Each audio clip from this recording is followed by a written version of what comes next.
Hello. How is life in the Oval Office? Kate, I sit here in the pretend Oval Office. I can't make any decisions or do anything official, but in my mind, this is the Oval Office. You know you want to sign an executive order for something. So where is this mysterious Oval Office?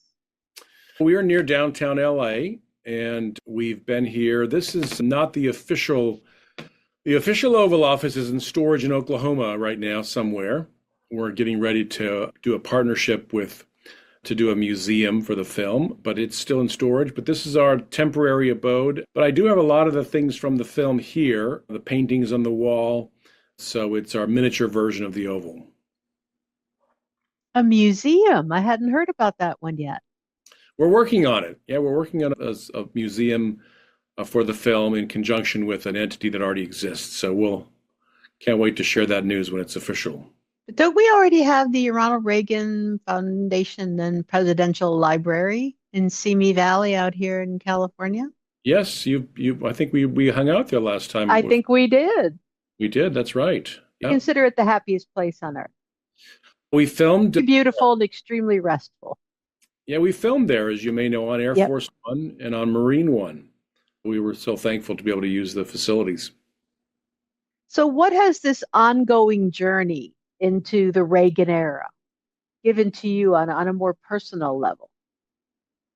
It was very interesting. I'm not a historian, but maybe I'm an amateur historian to spend time with those that knew him well.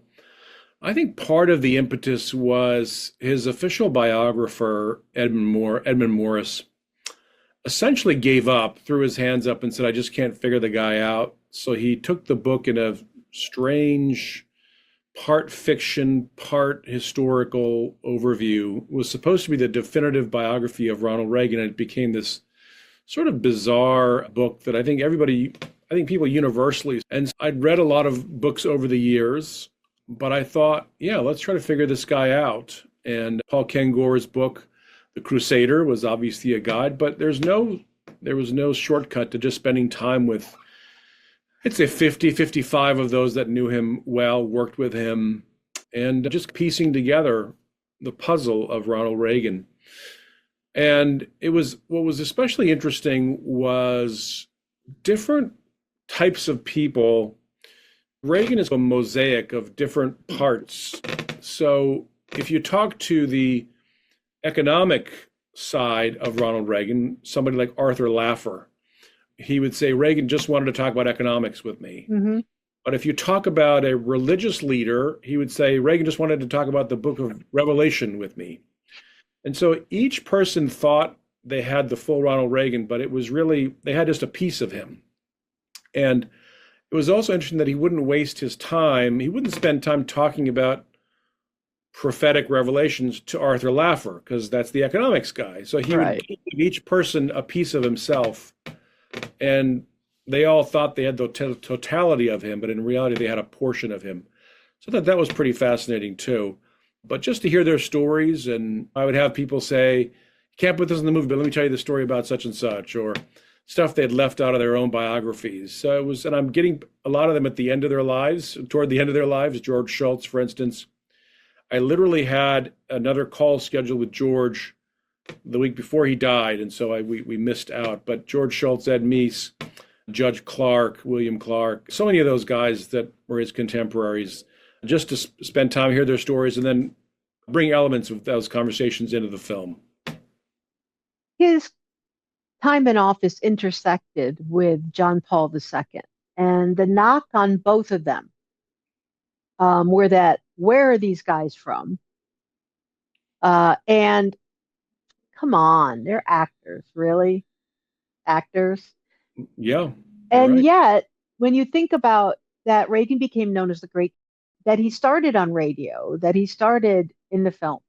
I mean, what better way is there to learn how to communicate than to work in media?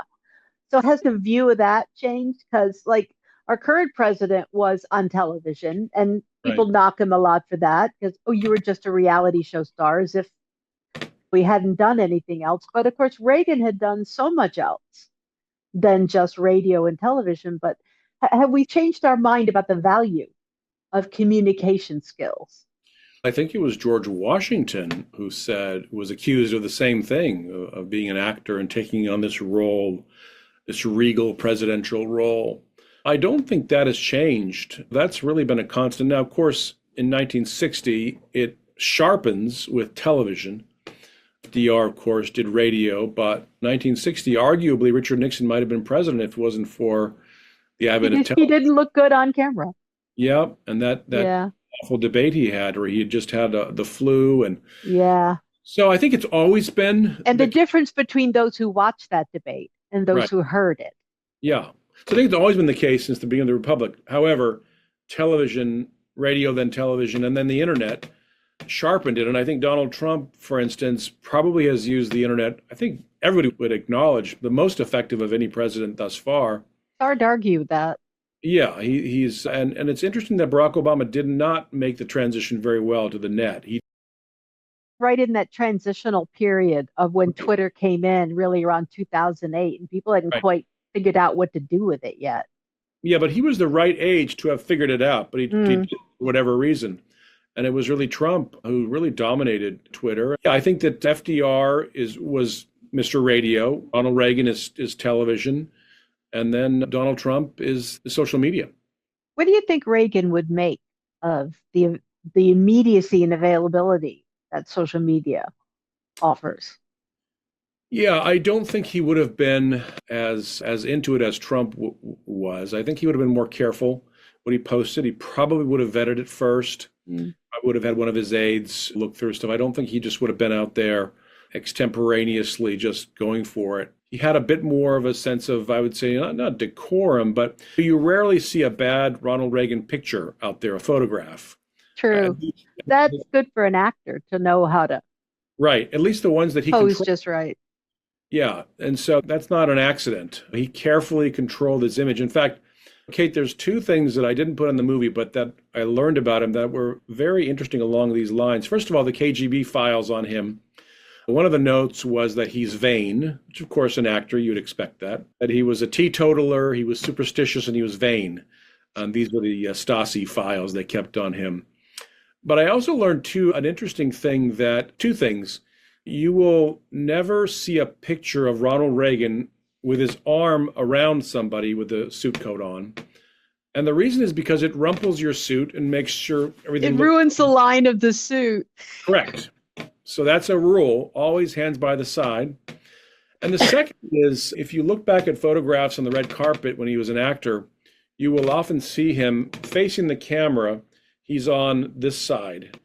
And people thought, oh, what a modest fellow. He let Errol Flynn have the center and he's out here on the side. But that's not necessarily the case. You may think he's being modest, but in reality, he's planning ahead for the captions. And he gets mentioned first in the captions. This is true. There's a method to that. It gets chalked up as modesty, but in reality, he wanted to be mentioned first in the captions. I think one thing social media has taught us, especially in the last couple of years, where we have people peeling away the layers of it. Here's Instagram and here's reality. Is just how much of what we see in all media is carefully planned and carefully manufactured. We might have been naive about that in past decades, but it's really hard to be naive about that now because people know from personal experience how they curate their own feeds. Yeah, that's exactly, which makes me conscious of my hair today. I feel like it's sticking out a little bit. So my carefully crafted image has gone to the dog. What you do is you get a headset. It covers a multitude of scents. Okay, I've got a headset, so I'll have to use that. Yeah, there you go. Since the movie's come out and now you've put out the book about it, has the reaction to the movie shifted over time, or has it? Now that people have had a chance to absorb it more and hear what everyone had to say about it. Yeah, I mean, I don't know if the critics really realize this, but if they did, maybe they would change the reviews. But negative reviews are a huge motivator for Reagan fans in particular. And so if they hate it, it must be good kind of thing. Oh yeah. I mean, that it's literally an affirmation to go watch it if so and so doesn't like it. And Again, if I think that was fully understood, they would be careful about how they review things because it's having the opposite boomerang effect. Yeah, tremendous amount of energy. In fact, sometimes I get a little nervous when the review is too good. The New York Times review was a little too nice of the film. Made me a little nervous because I'm concerned that people will go, "What? The New York Times kind of likes it? That's not good." But in all seriousness, I think we need a greater diversity in the film criticism business. And yeah, I think we need more participation, not less. And when that happens, you'll see a greater number. But in some ways, I think the criticism is interesting because it really does mirror Reagan himself. The equivalent of film critics in the political world are columnists and Hmm. smart Washington people. And most of them thought Reagan was an idiot, frankly. Clark Clifford, the personification of Washington, D.C. in the late 70s, early 80s, famously called him an amiable dunce. For And that. yeah, so that was, and there were a lot of smart, with the exception of William Safire, most of the smart, intelligent Washington folks thought he was a guy who slept through meetings and an idiot and all that. Yeah, in a weird way, it mirrors Reagan in that our popular vote is 98% at Rotten Tomatoes, and yet the critics are 18%. And so, yeah, there's an element that it mirrors him. But also, I think it's an odd thing, Kate, that I've worked on a lot of different movies, even going back to the Ray Charles movie from 2003. Hmm.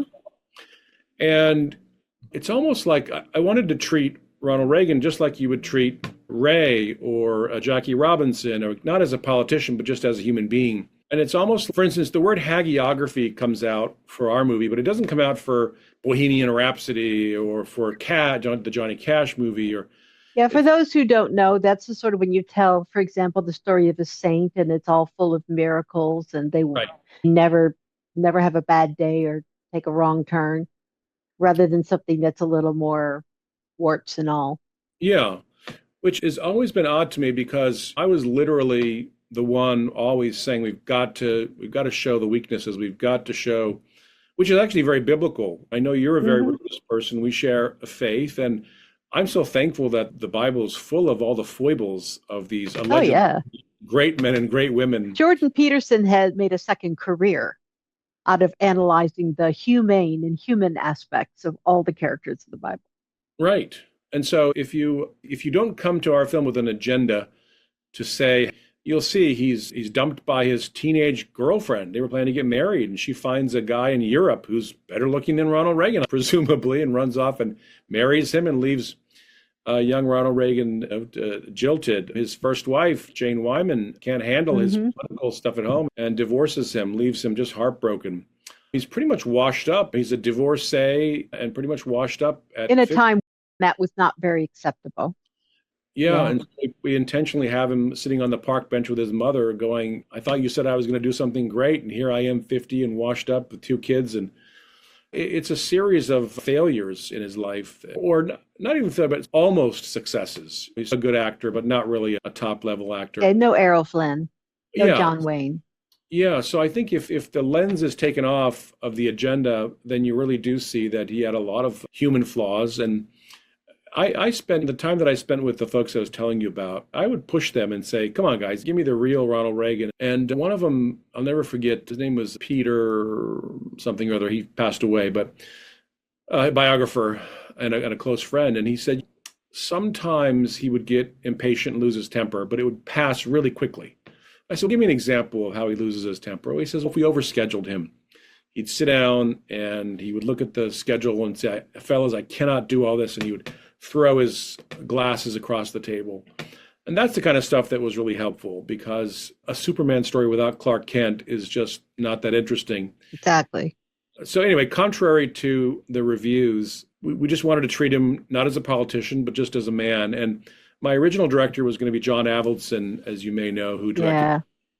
And John gave us such a gift, even though he ended up not directing it and passed away shortly before we started shooting. John said, he said, Mark, don't forget that Rocky was not about boxing. It just happened to be his occupation. Hmm. Same way, politics is not, the story isn't politics. It just happens to be Reagan's occupation, but it's really about the man and all that he overcomes. It at the Reagan Library, if anyone's ever been there, downstairs, there is a meeting room where they have lunches and talks and things like that. Mhm. And outside it in the hallway that sort of leads to the restrooms, now it's pictures of former speakers and people who've made appearances. But if memory serves, years ago, it was the wall of Reagan, the solid wall of magazine covers and stories of him as Dr. All sorts of other caricatures of him. Right. And I miss the wall of Reagan hate because I always thought that it lent a good counterpoint to remembering that in the moment, what you think of somebody may have nothing to do with who they are, may have everything to do with what's going on or who you are. And 30 years later, even a hater could look back and go, maybe it wasn't exactly like I thought it was, or maybe I misinterpreted something. Who knows? But Yeah. because when you start losing living memory, like people like, oh, John Paul was a saint. I'm like, yeah. And when he was elected, there were people who scoffed and thought he was just an actor and that he was some kind of a super conservative, crazy person and all this other stuff. But that fades away over the time. But it's useful to remember that in the moment, people can think something very different than they think decades down the line when someone's been lionized.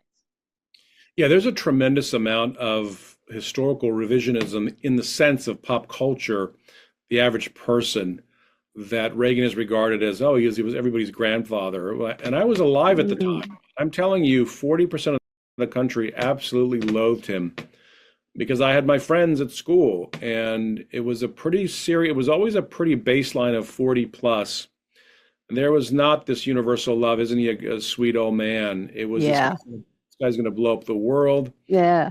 care about poor people, et cetera, et cetera. They're too young to remember. Yes, I'll never Because forget. like how long ago it was now, and that entire generations of adults are Yeah, walking around who were not even born when he was in the White House. right. So there is that aspect. I'll never forget Mel Gibson's manager called me and said, he read the script early on, and he said, I'm the biggest liberal in Hollywood. I love this script. Yeah. Although I'm sure people thought at the time that he was pretty rough and ready because he'd make a joke or he'd quip or and that was just we don't do that sort of thing in the Yeah, 1970s or 1980 kind of thing. Reagan was testing out his microphone one time, and he's for his radio address. He said, test one, test two. We begin bombing the Soviet Union in 10 minutes. That's the thing, which at the time was, Didn't again, go over well, I'm sure. yeah, think of how the Clark Clifford types reacted to that one. Not well. That's not funny, sir. You're joking about nuclear war. Yeah, in his own time, in his own way, he had some moments like that. Yeah, I would say that Reagan had a way. I have a line in the film that says Gorbachev tells Reagan, they say that you pick people's pocket and make them feel good about it. And there is something about Reagan that he learned the art of picking your pocket and making you feel good about it. Even the way that he allowed the Soviet Union to collapse, both him and Bush, I would say, had they danced on that grave, we might have had a very different outcome. But to just stay quiet and let the thing fall apart and not dance on the grave, because there could have been a series of coups. Somebody could have organized another power struggle, but by letting it carefully die, that's a skill in of itself. I remember reading a few things online on President's Day, which people forget is actually just Washington and Lincoln's birthdays rolled into one. It's not meant to celebrate Right, all of the occupants of the White House. right. You would think from reading these that all people, that the only person in government at any moment in time was a president. But in our system, the president occupies such a huge part. It's not like a prime minister who just happens to be the leader of the party and he might be gone tomorrow. Right. And it's also not like a king who's going to be there forever. It's when you're there, you are there. And then when you're gone. How did your view of Reagan as president change after you dug into his life for the movie? That's an interesting question. I had done a ton of reading just in my own life growing up. I was the odd teenager who read historical biographies as a kid. So there weren't a lot of surprises, but just a lot of confirmations I had insights into the KGB intel through the Stasi files, which is really helpful. Martin Anderson, who was one of Reagan's aides, gave me a complete, I mean, incredible collection of the actual conversations in the NS national security meetings. So I could hear how Wow. Reagan and Weinberger, and Bush was not terribly involved, Reagan, Weinberger, Schultz, that whole gang, how they would talk to each other in private. And so that was really helpful. And I can't thank Martin and his wife Annalise enough for that gift, because then we could really see how they talk to each other. I really detest historical books that are extremely ahistorical in the way they, for instance, the Lincoln movie, like they didn't talk like that. Lincoln was extremely prudish when it came to swearing. And he would regularly dismiss troops for swearing. If you can Wow. imagine, they need every body they possibly can get in the Civil War, and you were cussing last Tuesday, you're out, through his obviously through the chain of command. Right. But to see the movie have all that swearing in it. Anyway, all that to say that we wanted to be authentic. So just poring over those documents was really helpful. And in terms of the presidency itself, Reagan was, to a great extent, he was an incredible delegator. And he was going to be, it was either a plus or a minus, and you could see both. Sometimes he delegated well to people that served him well. Other times it led to disaster because people were doing things he didn't know they were doing. I would say that's the greatest lesson, is the dangers and the virtues and the vices of a delegating type presidency. Now that you've done this president, Yeah. is there another one from any of them that you might be interested in digging into next? Yeah, I'm interested in George Washington. So we've given that a lot of thought. And again, in the man, I'm really about the person, the man, the woman, the person who moves I, history. I don't think you can beat HBO for John Adams. Yeah, that's true. But I Yeah. don't think Washington has been done. And part of what you may have noticed or may not have noticed about our film is it is fairly chronological, although we do have flashbacks. Yeah. I think we're doing ourselves a disservice with the modern, and I understand, I went to film school, I understand the rules, but I think we're doing ourselves a disservice by narrowing in on 2 weeks of somebody's life and trying to extrapolate an entire life from that, which has happened a lot. And It's the Spielberg's Lincoln model of yeah, which again, biography. that movie should probably have been called How Abraham Lincoln Passed the 14th Amendment. I think it was the 14th Amendment. Um, I really Was it the 14th Amendment? Yeah, probably. I want to know about childhood, because these are the formative things. And if I hadn't, in the case of Reagan, to try to understand him without understanding his mother, his father, Hmm. town he grew up in, that's it. That's the ball game. Paul Kengor, the author who's we based the movie on to a certain extent, he did this extraordinary thing about going to Reagan's hometown in Dixon, Illinois, and asking the current pastor at the time, is there any chance I could see or hear or see the sermons that young Ronald Reagan would have heard as a kid? And the pastor said they're in the basement in a box and nobody's ever asked to see them before. And again, think of Wow. the biographies written about Ronald Reagan, and nobody ever thought, gee, let's go find out what formed him. And so what he found in the basement were the pastor was quite an anti-communist activist, and he would preach about the Bolshevik Revolution. He would have outside speakers coming in to talk about that. His mother was very interested in missions, so again, having Hmm. other countries coming to visit the church.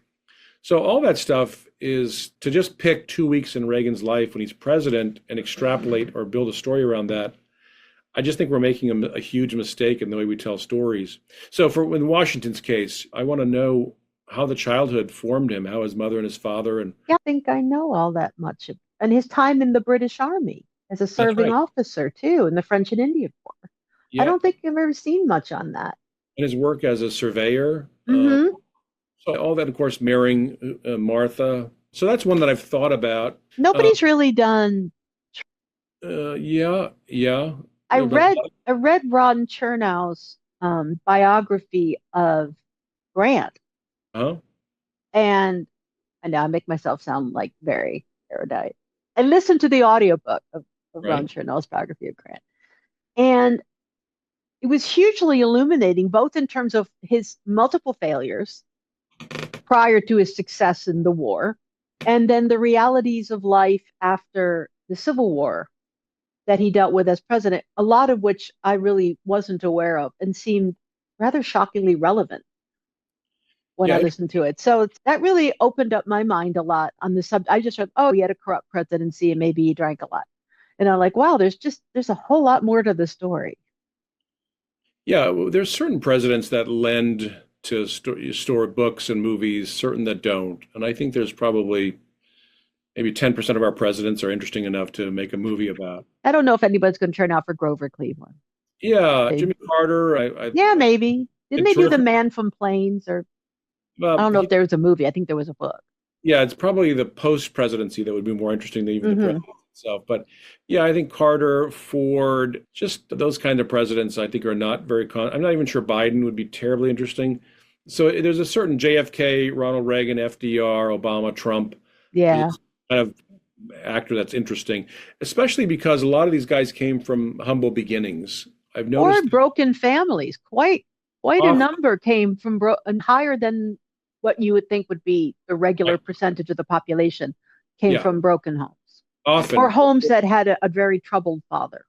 Yeah, I think Obama and Reagan both had the troubled father. Of course, Hmm. Obama's Hmm. father was largely absent. And Bill Clinton's dead case, you literally have an absent father because he passes away before his son is born. Yeah.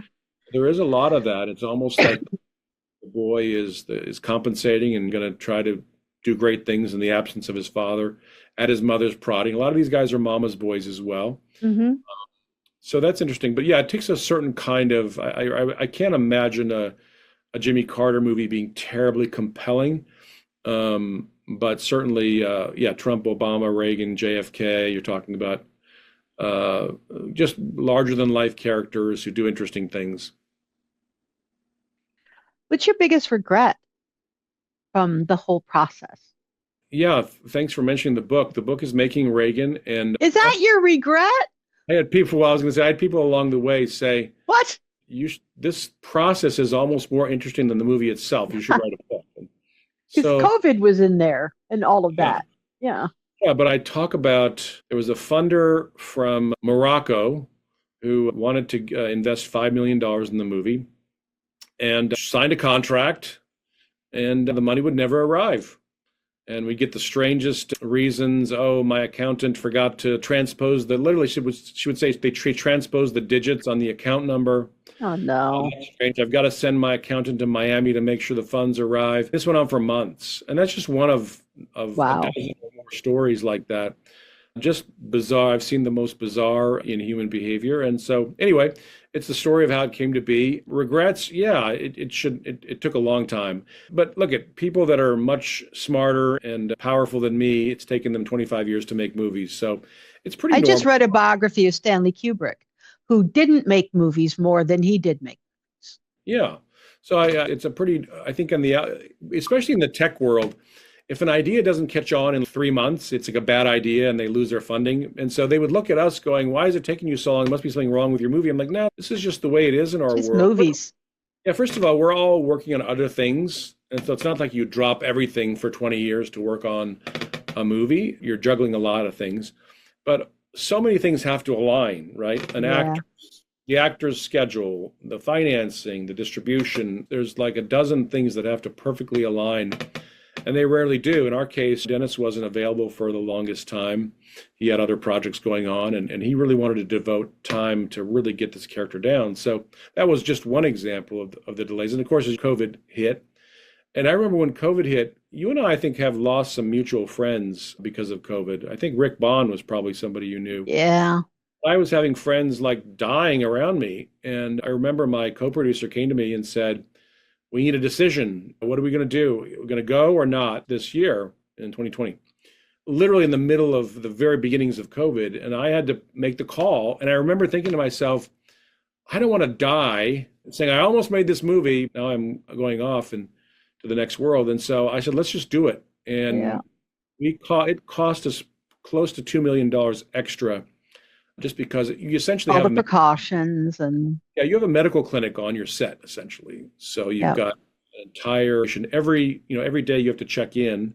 So that it's a lost hour every day. But look, I'm glad we did it, and I don't recommend making a movie during COVID. But I would say the only downside is that we didn't get a chance to really be a family on set. We couldn't Hmm. go out to eat.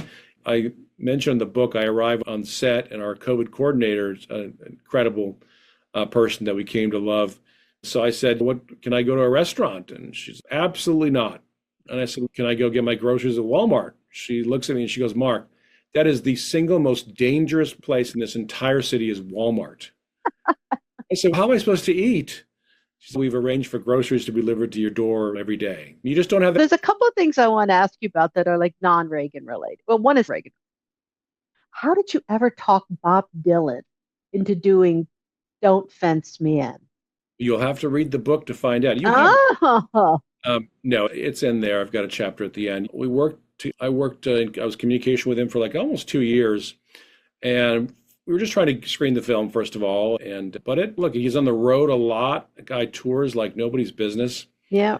I just let him know. To me, he's a great part of the 80s pop culture. It's like Springsteen and Bob and U2 and on.